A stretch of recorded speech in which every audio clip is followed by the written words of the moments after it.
Antoine Fuqua's upcoming Michael movie is coming out in the next couple of months, and alongside all of its anticipation, there are a lot of questions over how they are going to pull off everything, and also how they might end a rumoured first movie to set up a part 2. The trailers have given us a glimpse of where the movie could end, but a new leak may have just made that more complicated. Over the last few days, an image of a press interview card for the film may have accidentally told us what one of the final scenes focuses on. Personally, I don't think this gives us the full picture of the movie's ending, but it does point to the overall idea of what it might be trying to capture. So in this video, I'm going to be discussing that new leak, and then based on it, I'm going to give you my theory on what I think the actual ending of the film might contain. If you don't want any potential spoilers for Michael Part 1, then I would recommend watching one of my other videos on the film instead.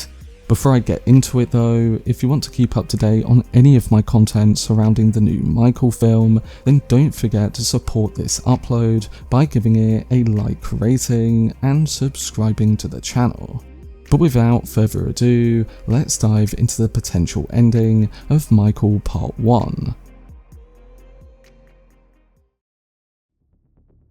So the conversation around the Michael Part 1 ending has shifted dramatically in the last few days because a real press interview question card has surfaced online, and fans have quickly noticed a line that seems to reference it being a final scene. I'm not going to display the image because of potential copyright, but the card described a moment when Michael leaves the victory tour and highlighted Joseph Jackson's desperation and vulnerability in that particular moment. Even though the sentence was partially cut off in the image, the implication was that the first Michael film appears to end at the conclusion of the victory tour. And when you line that up with everything we already know about the production, even the reshoots, the legal restrictions, and the decision to split the story into 2 films, this definitely sounds like it could be either the final scene or from that last section of that first film.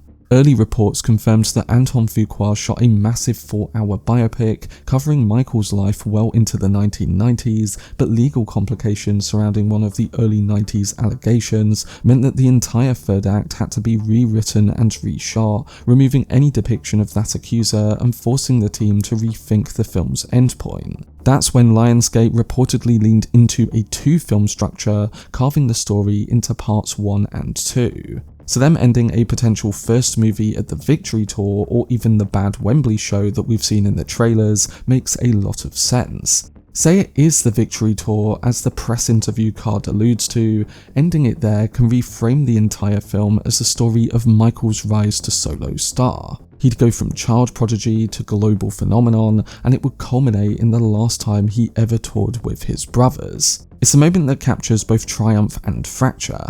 On the surface, the Victory Tour is a celebration with the Jacksons performing to massive stadium crowds at the height of Michael's Thriller fame. But underneath, it's the moment Michael decides he's done with the Jackson 5. It's the moment he asserts full independence, steps away from Joe's control, and begins the transition into the bad era, the era that would define him even more so as a solo icon. So if the leaked interview card is accurate, the final scene doesn't just focus on the spectacle of the tour, but on the emotional fallout of Michael walking away and Joseph watching him leave with a mix of fear, desperation, and the dawning realization that he no longer has a hold on the son he built. That's a powerful human ending, one that doesn't rely on controversy or scandal, but on character.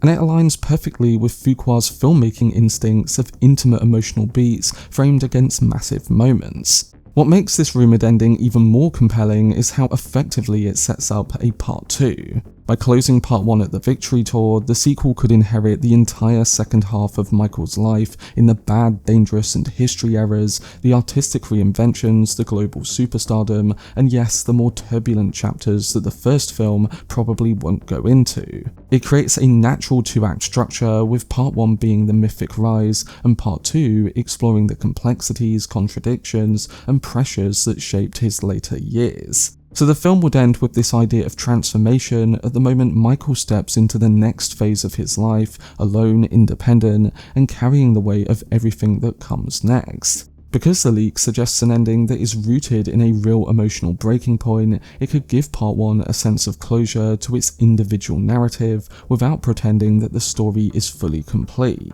It ends on a moment of rupture, not resolution, and a moment that is both triumphant and tragic in its own way.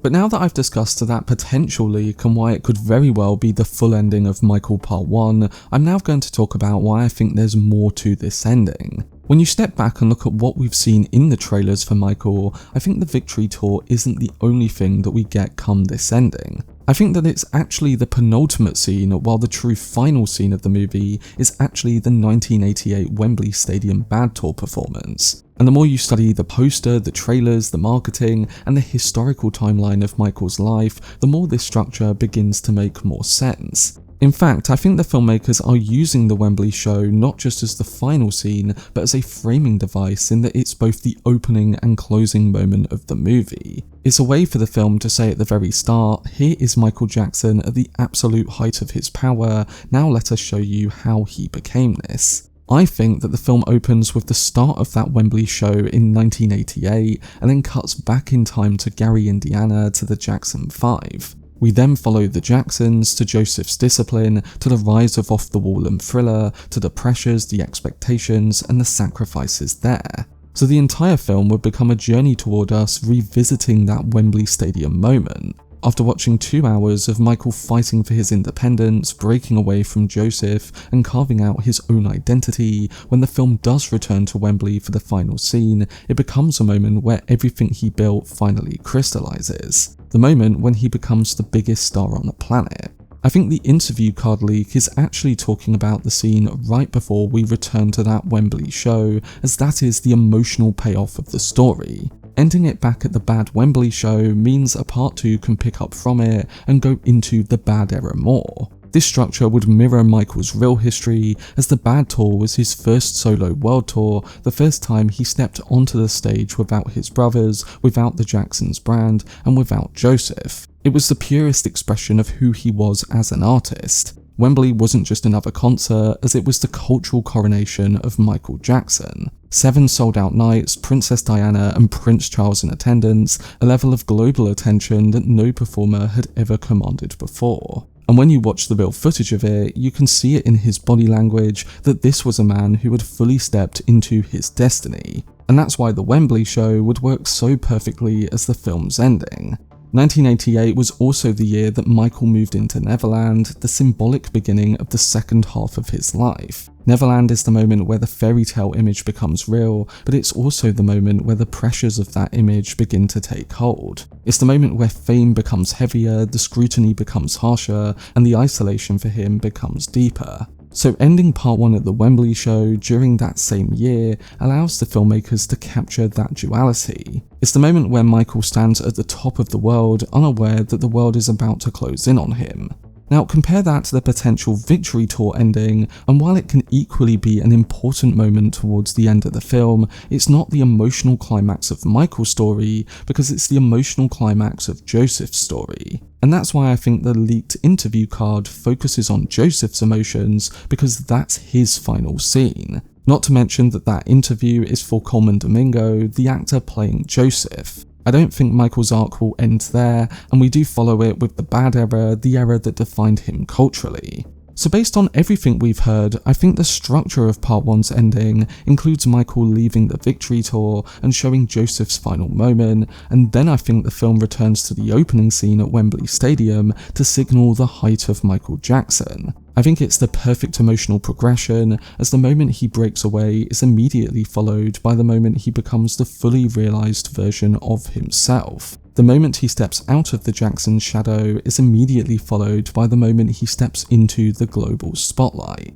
It's a cinematic equivalent of saying, this is who he was and this is who he became. And it also acts as the perfect setup for a part 2, which can explore the consequences of that stardom in the pressures, the controversies, the loneliness, and the myth-making. So if the filmmakers truly want to capture the full arc of Michael Jackson's life, ending part 1 at the Wembley show is the most symbolic, emotionally resonant, and most narratively satisfying choice they could make. Of course, I might be wrong about this, and as the interview card suggests, the film might just end during the victory tour, and we may get the bad Wembley show come the second film. But I really don't see that happening, as we've already seen so much of that Wembley show in the marketing. The only thing that they could do instead is just open the film with the Wembley show and then end it with the mentioned victory tour show. Therefore, they can still revisit the bad era in part 2 with everything else that goes down. It is a possibility that they do go that route, but I'm going to stick with my theory that part 1 opens at Wembley,